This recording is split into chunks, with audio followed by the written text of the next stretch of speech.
She was just trying to do her job. Crystal Hayes, a Black woman who had spent 6 years showing up early, staying late, and giving everything she had to 23 children who weren't even hers, was checking a little boy's seatbelt when the footsteps came up the bus stairs. Heavy, slow. The footsteps of a man who had never once been told no. Bradford Weston didn't ask. Men like Bradford never asked. He pointed at her. This beautiful Black woman with her gold cross and her worn canvas bag, and said 2 words like she was furniture he'd decided to move. Off the bus. He told her his name like it was a weapon. Told her he funded 40% of the school. Told her she would do what he said or clean out her desk. And Crystal? She picked up her bag. She walked down those stairs. She stood on that sidewalk in the Grandview sun and watched her bus, her responsibility, her children, pull away without her. Bradford was already laughing into his phone before she hit the bottom step. He never looked back. But someone else did. Across the street, inside a black Escalade with tinted windows, a Korean Mafia boss with a dragon tattooed up his neck sat completely still and watched every single second of it. He had built his empire in silence. He had outlasted men far more dangerous than Bradford Weston. And he had learned, a long time ago, that the people who believed money made them untouchable were always the easiest ones to remind that it didn't. What Bradford did to Crystal that morning would cost him everything. He just didn't know it yet. Before starting the story, comment down below where you are watching from and what time it is there. If stories of karma, love, and hidden truths move you, leave a like, be sure to subscribe to the channel, and click join to become a member and help our channel. The morning smelled like cut grass and expensive coffee. That was the thing about Grandview. It always smelled like money. The hedges were trimmed to the exact same height on every block. The driveways were sealed and spotless. Even the birds seemed to know their place, quiet and orderly in the oak trees that lined the boulevard like sentinels. Crystal Hayes had driven through Grandview every morning for 6 years without ever being invited to stay. She didn't mind, or rather, she had learned not to mind. There was a specific kind of peace that comes from accepting the invisible borders of the world you live in, and Crystal had made a study of it. She knew exactly where she was welcome and where she was tolerated. The school bus was neither. It was simply a responsibility. 23 children, 7:12 departure, 1 stop at Grandview, none of them hers, all of them depending on her in the quiet and uncelebrated way that only teachers and bus drivers understood. She was checking the seatbelt on a 7-year-old named Marcus when she heard the footsteps on the bus stairs. Heavy, unhurried. The footsteps of a man who had never once in his life considered that he might be unwelcome somewhere. Bradford Elliot Weston III had a face that had been handsome 20 years ago and had since become merely red. His hair was the color of old money, that particular shade of silver blonde that looks expensive in boardrooms and tired everywhere else. He wore a white polo shirt and khaki pants, and the expression of a man who had confused comfort with authority so long ago that the confusion was now permanent. He looked at Crystal the way certain men look at furniture they've decided to rearrange. "You," he said. She turned. "Off the bus." The silence that followed was the specific silence of 23 children understanding, before any adult did, that something wrong was happening. Crystal kept her voice even. She had practice. "I'm sorry, sir. I can't leave the children unattended." "My son missed the bus." He said it the way people say the sky is blue, as though the fact of it rearranged all other facts around it. "You're going to step off Someone from the school will come drive. Simple. Sir, I have 23. I am Bradford Weston. The name landed like a gavel. I fund 40% of this institution. You will do what I'm telling you, or you will clean out your desk today. He didn't raise his voice. He didn't have to. Men like Bradford had learned long ago that volume was for people who weren't sure they'd be obeyed. Crystal looked at the 23 faces watching her. Small faces with large eyes, storing this moment in the place where children store the things adults do that they will never entirely forget. She picked up her bag. She walked down the bus stairs. She stood on the sidewalk of Grandview Boulevard in the morning sun with her beige canvas tote on her shoulder and her gold cross at her throat. And she watched the yellow school bus pull away from the curb without her. Bradford was already on his phone, back turned, laughing at something someone had said. He did not look back. Across the street, a black Escalade with tinted windows sat idling at a light that had turned green 30 seconds ago. Inside, a man in a charcoal suit looked out through the window with the stillness of someone who had spent a lifetime watching things before deciding what to do about them. The dragon tattoo on his neck caught the light once, brief and quiet, like a warning no one had asked for yet. Jung Min-ho watched Bradford Weston laugh. Then he looked at Crystal Hayes, standing alone on the sidewalk, and something shifted behind his eyes. Not anger, not yet. Something older than anger. Something that had been waiting, very patiently, for exactly this kind of morning. He spoke 2 words to his driver. The Escalade moved. Junho moved like a man trained to be invisible. He crossed the street with the quiet efficiency of someone who had spent years making difficult things appear simple, and he stopped 3 feet from Crystal with a black umbrella already open above his head, a gesture so precise and unexpected that she took a step back before she even registered what was happening. Ma'am? His voice was low and unhurried. Mr. Jung would like to offer you a ride to the school. Crystal looked at the umbrella, then at Junho, then at the Escalade across the street, its windows still dark, still revealing nothing. I don't know you, she said. No, ma'am. I don't know him. No, ma'am. Junho tilted his head slightly. He saw what happened. He thought you might need assistance. Crystal shifted her bag on her shoulder. The sun was already asserting itself over Grandview's manicured lawns, and she had 3 kilometers between herself and 23 children who were at this moment rolling toward school without their supervisor.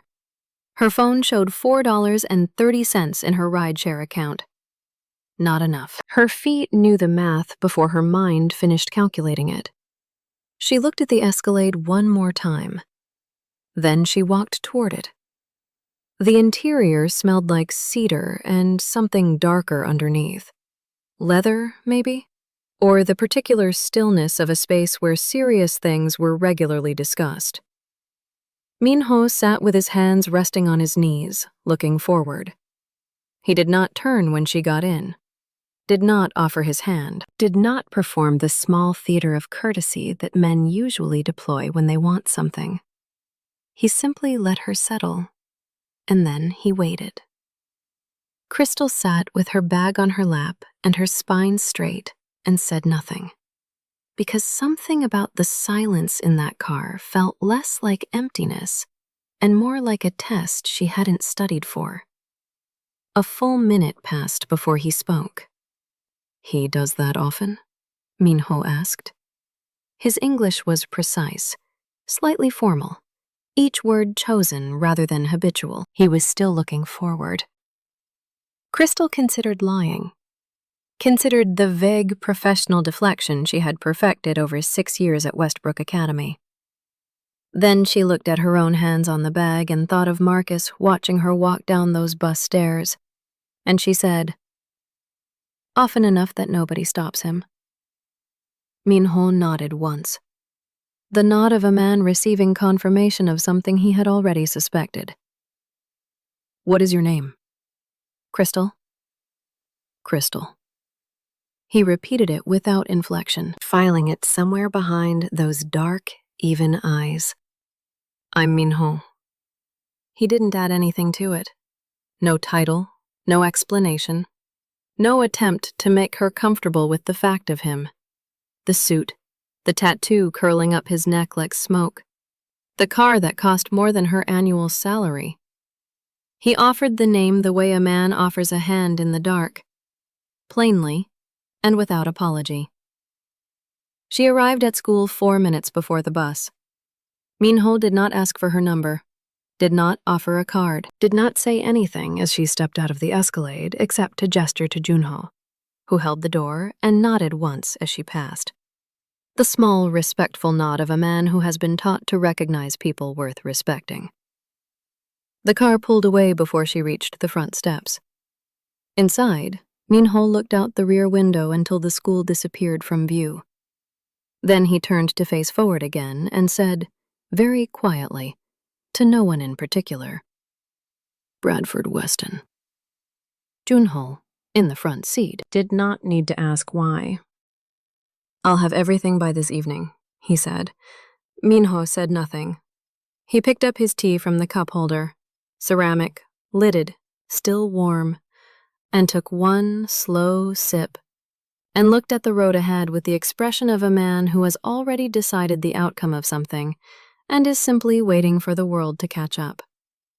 What Bradford Weston did not know, what he could not have known, standing on that Grandview sidewalk, laughing into his phone, was that the invisible architecture of debt and obligation that had built his world also connected, through 3 careful and deliberate links, to a man who had once watched the little girl not come home from school, and who had spent 20 years making sure that the people who thought money made them untouchable were reminded, occasionally and without ceremony, that it did not. The morning moved on. The birds in the Grandview Oaks resumed their quiet order. Bradford's SUV pulled out of his driveway and merged onto the freeway, and he drove to his office, and he took 3 meetings, and he did not think once about the woman he had put off a school bus. He had already forgotten her name. He had never learned it to begin with. The invitation arrived on a Thursday. It came the way serious things always came to men like Bradford Weston, through channels that felt legitimate, dressed in the language of opportunity. A private email from a holding company he vaguely recognized, a proposed partnership meeting regarding a commercial real estate development outside the city. 7 figures on the table, minimum. The kind of number that made a man stop reading and start nodding.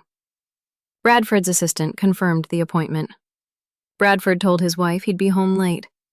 Bradford wore his good watch. He did not do due diligence. Men like Bradford never did. Not on things that arrived looking like they were already his. The car that came for him was black and clean, and the driver spoke little, which Bradford interpreted as professionalism. He sat in the back with his phone, cycling through emails, occasionally glancing at the landscape shifting outside the window. The city gave way to suburbs. The suburbs gave way to highway. The highway gave way to something Bradford didn't immediately have a word for, a particular quality of emptiness that the American West produces when you've driven far enough from anything with a name. He looked up from his phone. There were no buildings. There were no exits. There was red earth and low scrub brush, and a sky so wide and blue it looked manufactured. And the road ahead was a straight line dissolving into distance. "Where exactly is this property?" Bradford asked. The driver said nothing. "Hey," Bradford's voice sharpened. "I asked you a question." The car slowed, then stopped, in the middle of nothing. The driver stepped out, walked to Bradford's door, opened it with the same professional efficiency with which he had done everything else, and stood to the side in a way that was not quite threatening and not quite anything else. simply final. Bradford stepped out because there was nothing else to do. The heat hit him first, then the silence. The specific silence of a place where no human sound had any business carrying. The scrub brush moved in a dry wind. Somewhere very far away, something that might have been a hawk turned slow circles in the white sky. The car drove away. Bradford stood and watched it go with the particular paralysis of a man whose entire life had been constructed on the assumption that consequences were for other people. His mouth was open. His Ray-Bans were on his head. His good watch caught the sun and threw a small, bright coin of light into the dirt at his feet. He tried his phone. 1 bar, then none, then 1 again. Not enough. He turned in a slow circle, looking at every direction with the same result. Nothing, nothing, nothing, and more nothing. And then, because there was nothing else available to him, Bradford Elliot Weston III began to walk. He walked in the direction the car had come from, which was west, which meant directly into the afternoon sun. His moccasins were not made for this. His polo shirt was not made for this. His body, soft from decades of car services and climate control and catered lunches, was spectacularly not made for this. Within 20 minutes, his face was the darkest red it had ever been.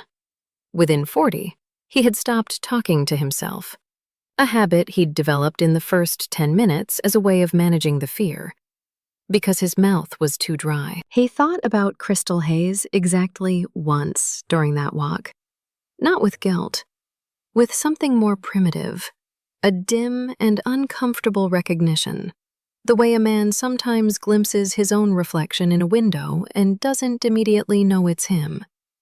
He thought, she stood on that sidewalk for 3 kilometers in the heat. And then the thought dissolved because his feet hurt and his vision was beginning to blur slightly at the edges, and there was no shade anywhere on earth. What Bradford could not know, standing in that enormous silence with his expensive watch and his useless phone, was that his coordinates had already been sent to the appropriate authorities, that this had always been the plan, that the desert was not a punishment designed to destroy him. It was designed to be exactly as long as it needed to be.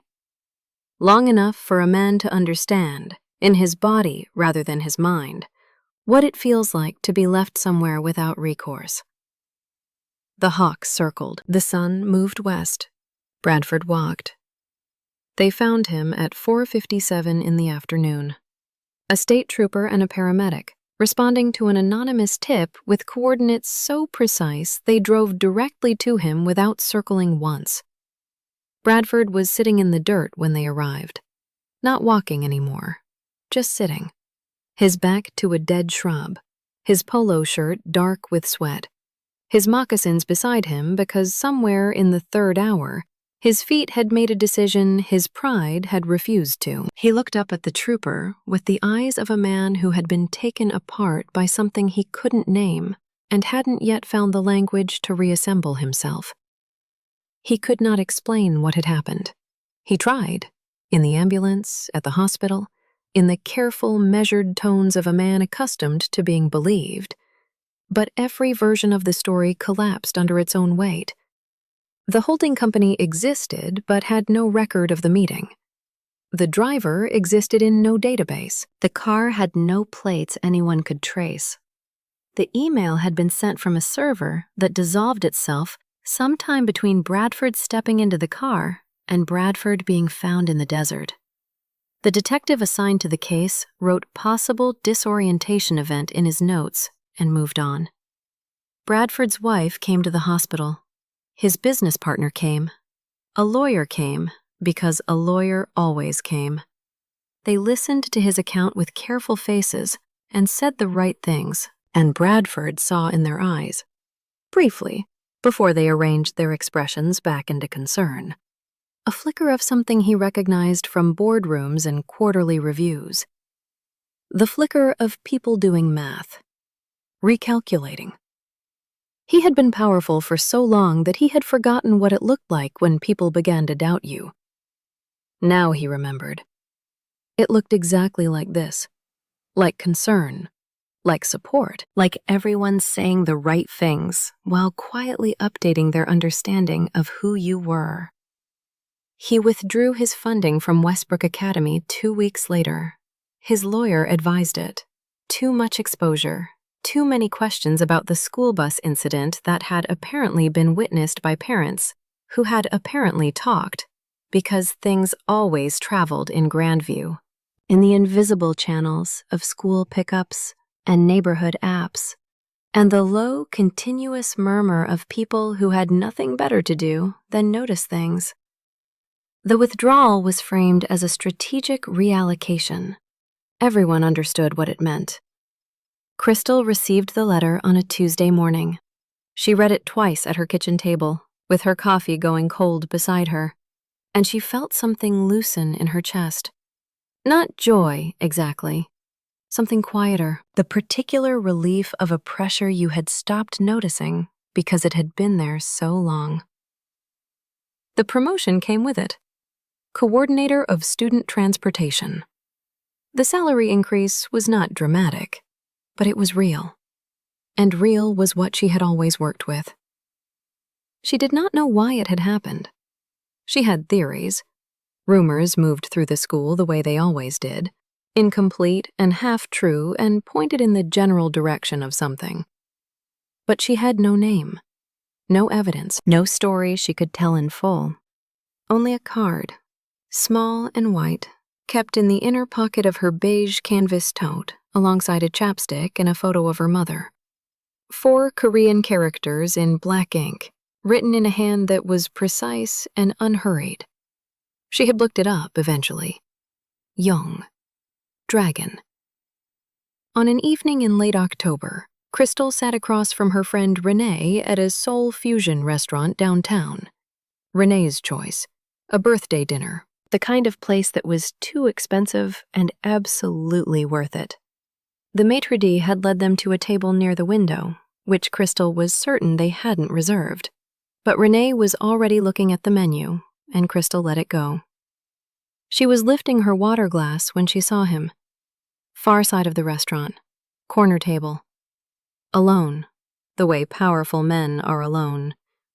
Not lonely, just separate, occupying a different atmosphere than the room around him.